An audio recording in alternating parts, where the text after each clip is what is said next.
ladies and gents. Romie Reviews here. Again, if you missed it, I had a mouthful going at Roseanne Barr and the show being canceled. So hopefully I'll have it somewhere to link you to that video. If you missed it, it was my latest Romie Reports. Now, this is my review for The Have and the Have-Nots, Season 6, Episode 15. We're going with the third quarter. So the episode starts off with Wyatt. Again, some continuity. So Wyatt, and I was a little surprised by this. Here we go, having Wyatt, of all people, after he goes and accidentally kills them alone. We learn his name is Vinny.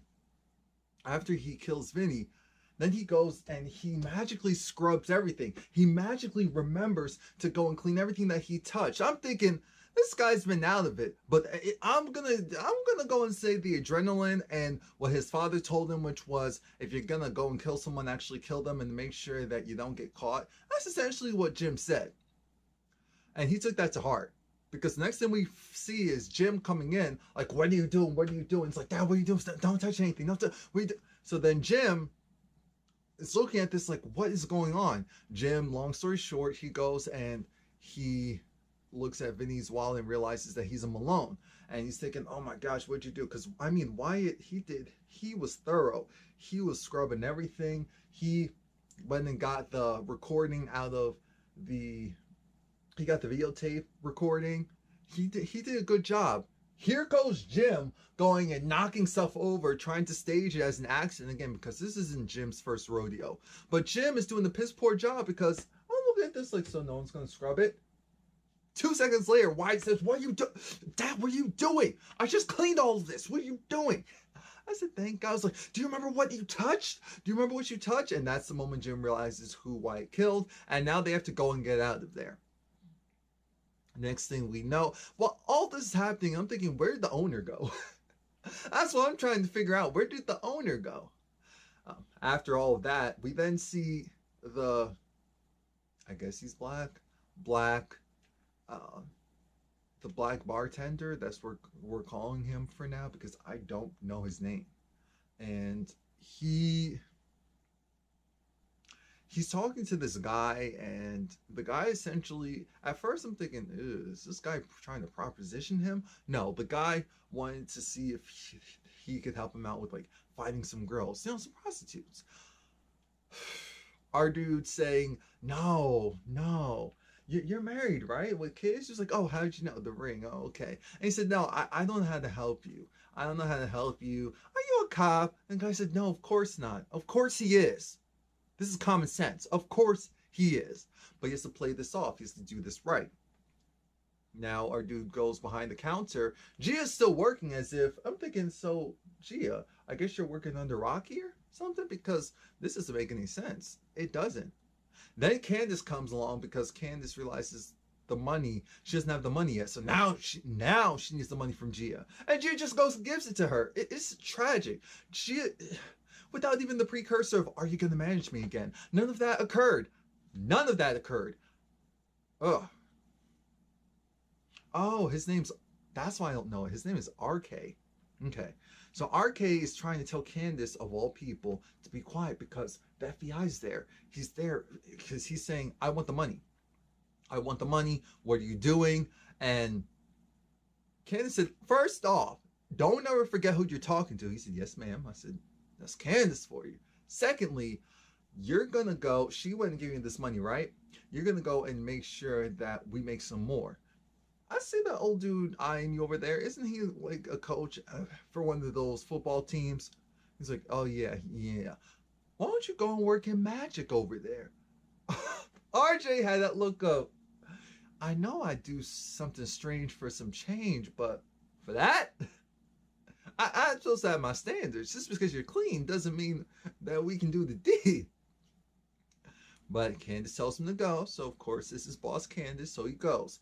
Candace goes over to the FBI agent and tells him, oh, hey, so I know you're FBI. He said, no, what are you talking about? Yes, I know you're FBI. Now you're trying to figure out if there's any prostitution here going on. And so Candace takes his arm, brings his hand in between her crotch, and not her crotch, her thigh, close to her crotch. And I'm thinking, dude, so you really just allowed all this to go? That's the thing. I said, some of these men are stupid. You really went and let her bait you like that. Candace scared this guy off because then she essentially threw his hand off. Like, how dare you touch me like that? Why would you go and do something like that? I'm going to go and call this and that. And that scared him away. So now RK has free reign to go and flirt with this rich older white dude. And, RK was just like, you know what? I'm interested in that, but I couldn't find my way into one of those sports teams, and so I'm pretty fit. If you see me and I was like, oh yeah, well, you need to have some time to. I'm thinking, okay, when are we gonna end this? It ends with the guy giving RK his room number and saying he'll be there at such and such time. Thinking, RK, what'd you get yourself into? And now he's trying to convince Gia, of all people, that why are we doing this? Why are we just doing whatever Rocky and Candace wants? We're the ones that actually have to sell ourselves. Why don't we go and take the power back? Gia looked at him and said, because this is the way it is. Don't make any trouble. Gia sounds like one of those people that has gotten her hand slapped one too many times, and so she just accepts whatever comes her way. So weak, simple-minded, really. Veronica's on the phone with someone, and she's talking about how her accident was an accident, and she does need someone to look into that and figure that whole situation out for her. I don't know why that conversation was so long, because there wasn't much to it. Next up, we have, Veronica is tracking her son and the fiance, so Melissa and Jeffrey. That comes into play later. Benny's at home and Mitch is there.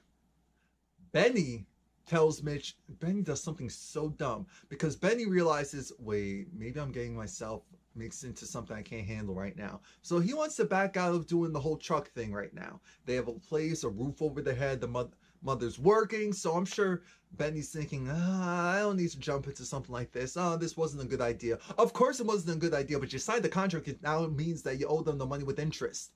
And that's what Mitch was trying to tell Benny without really telling him. But Benny tells the guy, I don't want to buy the truck. Mitch has that I'm afraid, I'm nervous look. And Benny's trying to do this whole thing of, wait, so you can't just, I can just give back the money? It's your family. You're saying that you can't just go and help me do a solid and give back the money and go? He said, no, you signed a deal, verbal deal with the wrong people, and now you're trying to back out. And then Benny's upset and essentially tells Mitch to leave. I'm thinking, Benny, Mitch borderline begged you not to borrow the money from his family, and now you want to give it back, and now it's Mitch's problem? Really? Really? That's how simple-minded Benny is. That's how simple-minded Benny is. And it's tiring. Back at David's house, he's there with Erica, and he has this nice furniture. Erica's thinking, who? Now, who's the woman that helped you out? He said, he. I said, it can't be. I know it wasn't Jeffrey. But no, it was a designer at the store. See, David's very progressive with his thinking. Very progressive with his thinking. I think that's essentially what that whole little thing, that whole little scene and scenario was supposed to show us. And then one of the movers says something weird. They say, your wife said for us to take it back. Because Erica made some comment about she wasn't necessarily feeling this. She liked that, but she didn't like this. And the guy said, oh, no, not you, your wife. In the other room. I'm thinking, oh. Here comes Veronica. Veronica is back. Veronica is pissed. Oh, so you're still moving in together with the whore. As she throws some insults at at Erica, which causes Erica to go upstairs. And now they have this conversation of how maybe we need to go and just frame Benny. That's Veronica's goal. Veronica wants to just go and frame Benny, and that will cover Candace and Jeffrey, and they'll be good.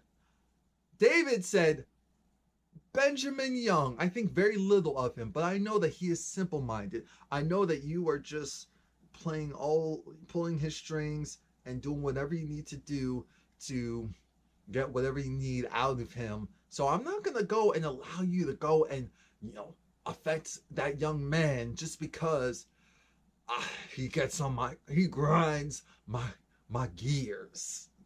I looked at this, like, look at some morals going on over here. Veronica didn't like that.